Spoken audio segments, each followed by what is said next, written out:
যেই প্রশ্নগুলো পরীক্ষাতে বারবার আসতেছে এবং কমন উপযোগী প্রশ্ন, এগুলো কিন্তু আমরা এখন প্রত্যেক দিন ক্লাস দিব, ঠিক আছে, অধ্যায় ভিত্তিক। আমরা আজকে সেট অফ ফাংশনের এই প্রশ্নগুলো কতবার করে আসতেছে দেখো। G of x equal 5x plus 1 by 5x minus 1, এবং দেখো এখন গঠন আকারে যেই প্রশ্নগুলো থাকে এই প্রশ্নগুলো বারবার আসতেছে, তালিকায় প্রকাশ করো।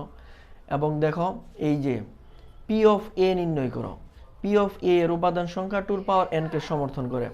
এই প্রশ্নগুলো দেখো বইয়ের 15 নাম্বার অঙ্কটা আমাদের এইখানে কিন্তু 1 দেওয়া ছিল বইতে, আমরা কিন্তু এই ডিজিটগুলো পরিবর্তন করে কিন্তু পরীক্ষাতে আসতেছে।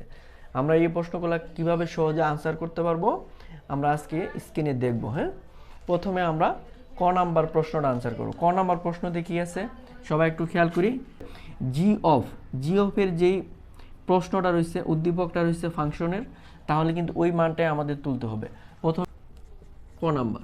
তাহলে আমরা যেটা দেওয়া আছে, তাহলে জি অফ আমাদের কত আছে খেয়াল করি আমরা, 5x প্লাস 1 5x মাইনাস 1। এখন খেয়াল করো ক নাম্বার প্রশ্নতে আছে জি অফ মাইনাস 2। তাহলে এদিক আমরা খেয়াল করলেই বুঝতে পারি, দেখো জি অফ এক্স আর এখানে আছে জি অফ মাইনাস 2, নিশ্চয়ই তাহলে এখানে এক্স এর মানটাই কিন্তু আমাদের মাইনাস 2 হবে। তাহলে এক্স এর মানটা যদি মাইনাস 2 হয় তাহলে এইখানে আমাদের এক্স ছিল, এখন আমাদের এটা কি হয়ে যাবে মাইনাস 2 হয়ে যাবে।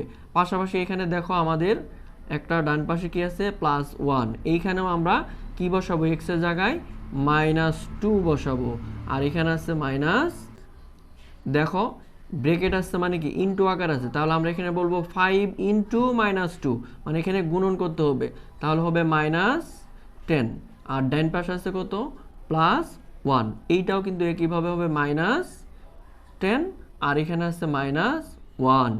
আমরা এখন এটা কি করতে পারি খেয়াল করো, মাইনাস 10 প্লাস 1, তাহলে বড় সংখ্যা কোনটা 10, আমরা চিহ্নটা আগে দিব। দেখো 10 থেকে যদি আমরা একটা বাদ দিয়ে দেই, যেহেতু এখানে প্লাস আর এখানে মাইনাস, একটা বিয়োগ হয়ে যাবে, তাহলে আমাদের থাকবে কত 9। আর এখানে দেখো মাইনাস 10 মাইনাস 1 দুইটাই কিন্তু ঋণাত্মক চিহ্ন, যদি আমরা ঋণ হিসেবে গ্রহণ করি মাইনাস 10, সে 10 টাকা ঋণ করছে, পরের দিন সে আবার 1 টাকা ঋণ করছে, তার ঋণ সর্বমোট কত মাইনাস 11। ঠিক আছে, আমরা এখন মাইনাস মাইনাস বাদ দিতে পারি, থাকবে কত উপরে 9, নিচে থাকবে 11। আশা করি তোমরা বুঝতে পারছো, এই রিলেটেড কিন্তু তোমাদের প্রশ্ন। দেখো আমাদের এখানে ছিল -2 জি অফ -2, এখানে কিন্তু -3 1 2 3 বিভিন্ন রকমের থাকতে পারে। তোমরা কিন্তু এগুলা কি করবা প্রত্যেকটা চিহ্ন পরিবর্তন করে, যেমন -2 -3 -1 মাইনাস হাফ, এভাবে শুধু হাফ বসায় আমরা কিন্তু বাসায় এগুলা ট্রাই করব, তাহলে কিন্তু আমাদের সম্পূর্ণ প্রস্তুতিটি কিন্তু হয়ে যাবে। এখন আমরা করব জি অফ হাফ করব আমরা এখন জি অফ হাফ। তাহলে আমরা এই একই প্রশ্নের ভিতরে আমরা যদি জি অফ হাফ লিখি, খেয়াল করো আমাদের এইখানে -2, এখানে এক্স এর কত আমরা -2 বসাইছিলাম, এখন এই -2 জায়গায় যদি আমি এখন হাফ বসিয়ে দিব, দেখো তাহলে 5 এর 5 থাকবে, এখানে কত আমাদের এখানে হয়ে যাবে হাফ হয়ে যাবে। তারপর এখানে কত আছে বলো +1, আমরা কিন্তু এইখান থেকে বসাচ্ছি, জাস্ট এখানে করা ছিল বিধায় আমি তোমাদেরকে দেখাচ্ছি যে -2 জায়গাটাই কিন্তু এখন -1/2 দখল করবে। ঠিক আছে, এইখানেও -1/2, আর এখানে আছে কত ডান পাশে -1। আমরা এখন এটা কি করতে পারি বলো, এই যে সাইডে যে সংখ্যাটা আছে এটা গুণন অবস্থায় আছে, যেমন 5 × x, তা আমরা এখানে আমরা 5টা আমরা প্রথমে এই উপরের সংখ্যার সাথে গুণ করে দিই। উপরে কত আছে আমাদের বলো তো 1 আছে, আর নিচে আছে 2, তার পাশে ডান পাশে আছে কত +1, এখানে দাও 5 আর 1 গুণ করলে কত হবে 5, আর নিচে আছে 2। এখন দেখো আমরা এটা লসাগু করব।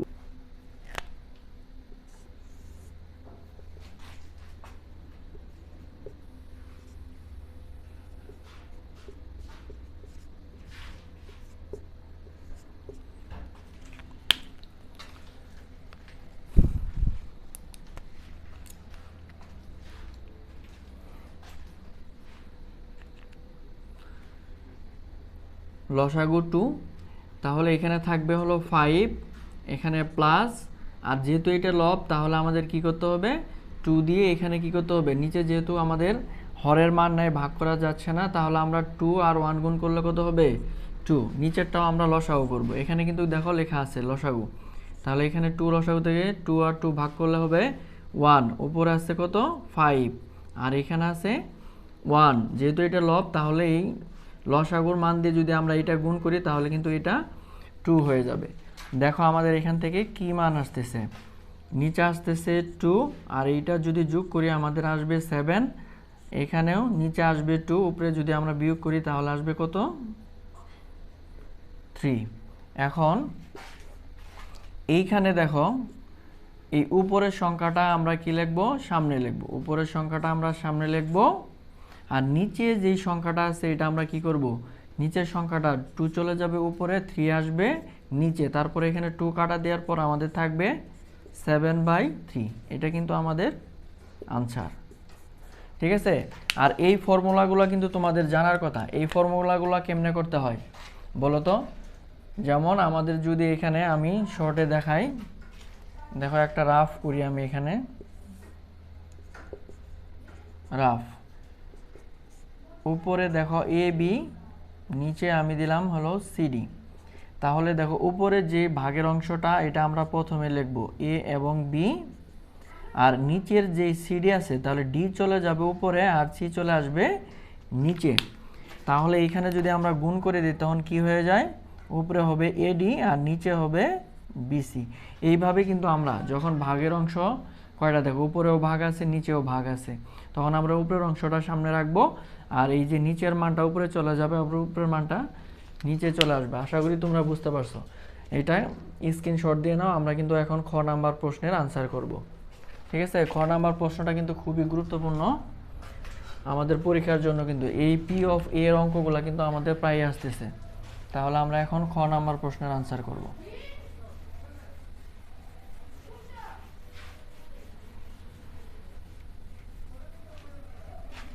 তাহলে খ নাম্বার প্রশ্ন আমরা তুলতে পারি।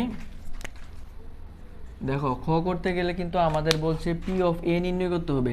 খেয়াল করো সবাই, পি অফ এ নির্ণয় করতে গেলে কিন্তু আমাদের দেখো এখানে গঠন আকার আছে, এই গঠনটাকে আগে আমাদের এখান থেকে আনসার বের করতে হবে, তারপরে কিন্তু আমরা পি অফ এ করতে পারবো। ঠিক আছে, তারপরে আমরা এই সূত্র পাওয়ারের যে সূত্রটা আছে এটাকে সমর্থন করে কিনা আমরা দেখব।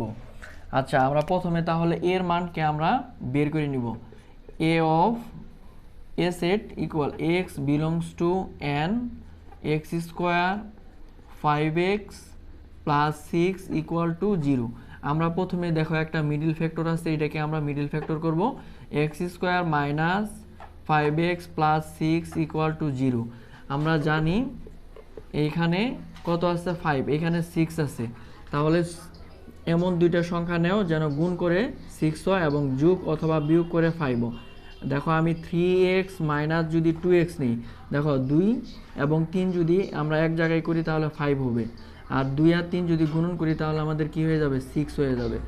ঠিক আছে, এখন দেখো আমরা এখান থেকে কি কমন নিব, x কমন নিব, x কমন নিলে থাকবে 3, আর এখান থেকে আমরা 2 কমন নিলে থাকবে হলো, যেহেতু -2 কমন গেছে তাহলে আমাদের কি হবে, এই চিহ্নটা মাইনাস হয়ে যাবে।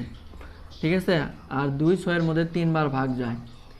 এখন আমরা দেখো এখানেও x-3, এখানেও কিন্তু x-3 আছে, তাহলে আমরা কি লিখতে পারি বলো, এইখান থেকে আমরা আবার কমন নিব। ঠিক আছে, আবার কমন নেওয়ার পর আমাদের যে কি থাকবে, এখানে যদি আমরা কমন নিই থাকবে হলো x আর এখানে থাকবে হলো -2 ইকুয়াল টু 0। এখন দেখো আমাদের কিন্তু দুইটা উৎপাদকের মান চলে আসছে, দুইটা ইনটু a - b এবং ইনটু a, দেখো a x-3 এবং x-2। আমরা প্রথমে কি লিখবো, একটা লিখবো হয় আর একটা লিখবো কি অথবা, দুইটা অপশন করব আমরা অথবা। তাহলে প্রথম অপশনটা কত আছে, x-3 ইকুয়াল টু 0 লিখবো, এটাও আমরা লিখবো x-2 ইকুয়াল টু 0। ঠিক আছে, এখানে x-3 এই পাশে গেলে হবে +3, আর এইখানে দেখো -2 এই পাশে যদি নিয়ে যায় আমাদের কিন্তু +2 আসবে। তাহলে দেখো a এর উপাদান আমাদের কত আসছে, a সেটের উপাদান আসছে একটা 2 একটা হলো 3, একটা 2 একটা হলো 3। এখন দেখো আমরা পি অফ এ এর উপাদান নির্ণয় করব। পি অফ এ এর মান যেহেতু আমরা পেয়ে গেছি, তাহলে পি অফ এ নির্ণয় করব। আমরা লিখব পি অফ এ। তাহলে পি অফ এ এর উপাদান কত? 2 ইন্টু 2,3। আমরা এখন পি অফ এ যদি নির্ণয় করি, আমরা জানি এখানে এর উপাদান সংখ্যা আছে কত? 2, দুইটা 2 এবং 3 আছে। আমরা জানি এই উপাদান সংখ্যাকে প্রথমে আমরা যা আছে তাই লিখব। একটা উপসেট হয়ে গেছে, এখান থেকে কয়টা উপসেট লেখা যায় আমাদের লিখতে হবে। তাহলে 2 এবং 3 একটা উপসেট। আমরা যদি একটা 2 লিখি একটা উপসেট হয়, একটা যদি 3 লিখি আর একটা উপসেট হয়, আর উপসেট লেখা যাবে না। যখন উপসেট লেখা না যাবে তখন আমাদের কি করতে হবে? আবার একটা ফাঁকা সেট দিবে, আর সবগুলা মিলে আমাদের আর একটা সেট হবে। এটি কিন্তু পাওয়ার অফের একটা নিয়ম, ঠিক আছে? আমাদের সংজ্ঞার ভিতরে একটা, সবগুলা এখান থেকে যেতগুলো উপসেট হবে আর সবগুলা মিলে, সব উপসেটকে আমরা আবার সবগুলা মিলে একটা সেটে পরিণত করব। এখন আমরা এখানে বলছে দেখো, টুর পাওয়ার এন কে সমর্থন করে। টুর পাওয়ার এন কে সমর্থন করে বলতে আমরা দেখো এখানে আমরা বলতে পারি, আমরা কিন্তু সবাই জানি, এখানে আমি একটা রাফ করতে পারি তোমাদের জন্য। দেখো পাওয়ারের সূত্র কিন্তু আমাদের কি, এখানে উপাদান সংখ্যা কত আমরা এখানে প্রশ্ন মতে লিখেও দিতে পারি। যেমন পি অফ এ এর উপাদান সংখ্যা আমরা কত আসছে খেয়াল করো তো, এখানে একটা, দুইটা, তিনটা, চারটা, তাহলে 4 আসছে। আর 4 কে যদি আমি ভাঙাই তাহলে কত হবে? 2 স্কোয়ার। দেখো তো পাওয়ারের যে সূত্রটা, 2 টু দি পাওয়ার কত? n। এখন দেখো এইখানে দেখো এই যে 2 আসছে। n বলতে এইখানে উপাদান সংখ্যাকে বোঝায়। উপাদান সংখ্যা এখানে কয়টা ছিল? দেখো এর উপাদান সংখ্যা 2টা, আর এখানে দেখো এই যে n এর উপাদান সংখ্যা আমাদের কি আসছে? 2। এইখানে 2, এইখানে 2, তাহলে আমরা 2 পাওয়ার n কে সমর্থন করে তা আমরা লিখতে পারি। সুতরাং পি অফ এ এর উপাদান সংখ্যা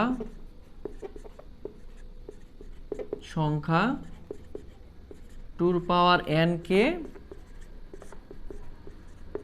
সমর্থন করে। আর আমরা পাওয়ারের সূত্রটা কিন্তু আমরা সবাই জেনে নিব। পাওয়ারের সূত্রটা কি? এটা হলো রাফ, পাওয়ার হলো 2 টু দি পাওয়ার n, ঠিক আছে? আমরা এটা হলো উপরে যেটা থাকবে এটা হলো উপাদান সংখ্যার সাথে মিলতে হবে। যেমন আমাদের এখানে উপাদান সংখ্যা ছিল কত? দেখো 2, এখানে 2 বসাইলে আমাদের 4 আসছে। দেখো আমাদের আনসারও কিন্তু এই যে উপাদান সংখ্যা কিন্তু 4টা, একটা, দুইটা, তিনটা, 4টা। আশা করি তোমরা বুঝতে পারছো। এখন কিন্তু আমরা সবচেয়ে কমন প্রশ্নটা এখানে কিন্তু পড়বো। দেখো এখানে কিন্তু বইয়ের ভিতরে এখানে ছিল +1 আর এখানে ছিল -1, এরকম করে অঙ্কটা ছিল। কিন্তু তোমাদের পরীক্ষায় যখন আসবে এগুলা কিন্তু সংখ্যা পরিবর্তন হয়ে আসবে, ঠিক আছে?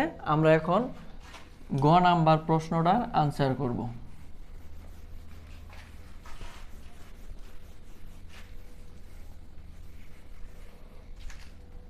দেখো গ নাম্বার প্রশ্ন, প্রথমে আমরা এখানে লিখতে পারি, দেখো এটা উদ্দীপক আছে g of 1/x²। g of x এর কিন্তু এখানে উদ্দীপক আছে, তাহলে কি দেওয়া আছে? g of x equal 5x + 1 5x - 1। তাহলে এখানে খেয়াল করো g অফ 1/x², আমরা ইচ্ছা করলে কিন্তু এই 1/x² এর কাজটা করে নিতে পারি। তারপরে আমরা কাজ করব, অঙ্কটা কিন্তু অনেক বড় হবে। তাহলে g অফ 1/x² এই কাজটা আমরা করব। তাহলে x এর জায়গায় আমরা কি লিখব? 1/x²। এই যে প্রায় যে হাফের যে অঙ্কটা করছো প্রায় সেম, তাহলে এখানে লিখবো আমরা 1/x², আর ডান পাশে আছে হলো +1।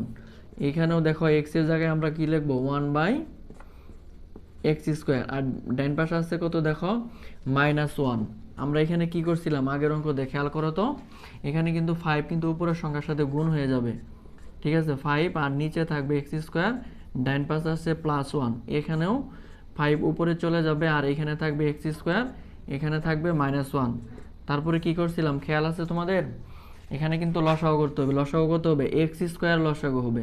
তাহলে x² ভাগ করলে আমাদের 1 হবে, আর এখানে আছে 5, 5 একে 5। এখানে যেহেতু আমাদের শুধু লব আছে, একটা সংখ্যা থাকলে আমরা লব বুঝবো, তাহলে এখানে এটা গুণ করে দিব, তাহলে থাকবে x²। নিচেও আমরা সেম একই কাজ করব, তাহলে 5 - x²। এখন আমরা এটা কি করব? দেখো উপরে দুইটাকে আমরা লিখবো সামনে, 5 + x²/x², আর এই নিচের দুইটা কি করব? আমরা গুণ করব। নিচেরটা চলে যাবে উপরে আর উপরে 5 মাইনাস এক্স স্কোয়ার আসবে নিচে। এখন খেয়াল করো, আমরা কিন্তু এইটা কিন্তু বাদ দিতে পারি। বাদ দিলে কিন্তু আমাদের কি কি থাকতেছে, উপরে থাকতেছে আমাদের 5 প্লাস এক্স স্কোয়ার, আর নিচে থাকতেছে হলো 5 মাইনাস এক্স স্কোয়ার। এটা আমরা কার মান পাইছি চিন্তা করো তো তোমরা, এটা আমরা কার মান পাইছি?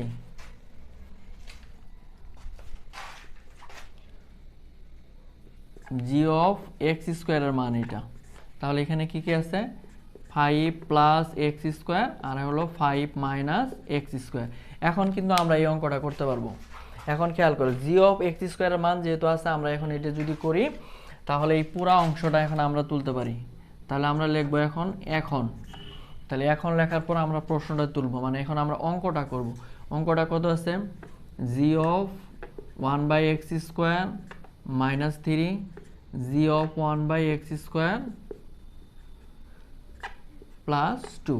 এখন দেখো আমাদের যেহেতু জি অফ এক্স স্কোয়ারের মানটা কিন্তু আমাদের চলে আসছে, আমরা এখানে কিন্তু এই মানটা বসাই দিব। এখন খেয়াল করো, জি অফ এক্স স্কোয়ারের মান কত, 5 plus x square 5 minus x square. এটা কার মান বসাইলাম খেয়াল করো তো, জি অফ এক্স এর মান। আর ডাইন পাশে আছে কত দেখো 3, এখানেও আমরা মানটা বসাবো যে জি অফ এক্স এর মানটা কত, 5 প্লাস এক্স স্কোয়ার, আর এখানে আছে 5 মাইনাস এক্স স্কোয়ার। আর দেখো এই যে ডাইন পাশে কত আছে, এখানে ছিল 3 আর এখানে আছে কত 2। এখানে দেখো আবার কিন্তু আমাদের এই একই কাজ করতে হবে। কি করতে হবে বলো তো, লসাগু করতে হবে। এখানে আমাদের লসাগু করব আমরা, এই দ্বিতীয় লাইনে আমরা কি করব, লসাগু করব।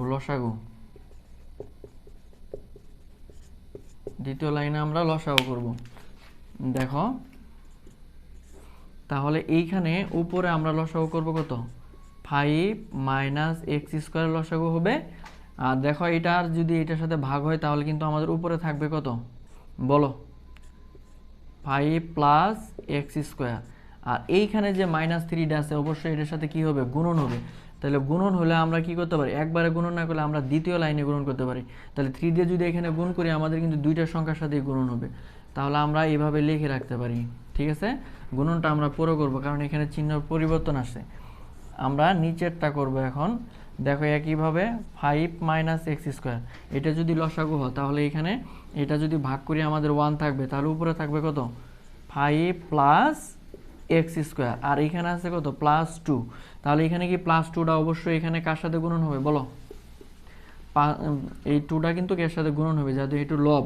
ঠিক আছে, এটা গুণ হয়ে যাবে। তো গুণনটা আমরা পরে করব। তাহলে কত, 5 মাইনাস এক্স স্কোয়ার। এখন দেখো এখান থেকে আমরা কি করতে পারি, তোমরা এটা একটু স্ক্রিনশট দিয়ে নাও। আমরা কিন্তু এখানে আর একটু লাগবে, অঙ্কটা একটু বড় আছে। হ্যাঁ, আমরা এই পাশে করব, তোমরা এটা স্ক্রিনশট দিয়ে নাও। ঠিক আছে, আমরা এইটুকু একটু মুছবো। আমরা কাজটা এখানে করব এখন। দেখো আমরা এখন কি করতে পারি বলো, এইখান থেকে আমরা এখানে চলে আসলাম,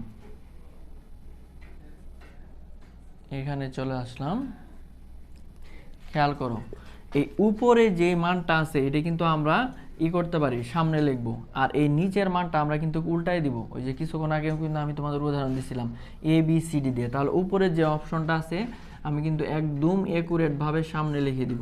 ঠিক আছে, দেখো কত আছে, 5 প্লাস এক্স স্কোয়ার মাইনাস 3 দিয়ে যদি 5 এর গুণ করি 3 5 15 হবে। আর মাইনাস মাইনাসে দেখো এখানে প্লাস হয়ে যাবে, তারপরে থাকবে কত, 3x স্কোয়ার। এখানে গুণন হবে, 3 এবং x স্কোয়ার গুণ করলে হবে 3x স্কোয়ার। আর নিচে যা ছিল তাই, নিচে কত, 5 মাইনাস এক্স স্কোয়ার। আমরা এখন এটা গুণন করব। গুণনটা করার পর এই যে ভাগটা গুণন হয়ে নিচের সংখ্যাটা কিন্তু এখন উপরে চলে যাবে। তাহলে 5 মাইনাস এক্স স্কোয়ার, আর উপরের সংখ্যা কত কত আছে দেখো, এখানে আছে 5 প্লাস এক্স স্কোয়ার, এই যে প্লাস এক্স স্কোয়ার প্লাস 2 দিয়ে 5 এ গুণ করো, তাহলে কত, 2 দিয়ে 5 এ গুণ করলে কিন্তু 10 হবে। 2 দিয়ে 5 এ গুণ করলে 10 হয়ে যাবে। আর এখানে দেখো প্লাস আর মাইনাস মিলে কিন্তু এখানে মাইনাস থাকবে। আর 2 আর এক্স স্কোয়ার গুণ করলে কিন্তু 2x স্কোয়ার। ঠিক আছে, এখন খেয়াল করো, আমরা দেখো এই পাশে কিন্তু মিলে গেছে, আমরা এটা কিন্তু বাদ দিতে পারি। ঠিক আছে, এখন দেখো উপরে কত, এই যে এক্স স্কোয়ার আর 3x স্কোয়ার দুইটাই চিহ্নই কিন্তু প্লাস, আমরা কিন্তু এখানে লিখতে পারি 4x স্কোয়ার।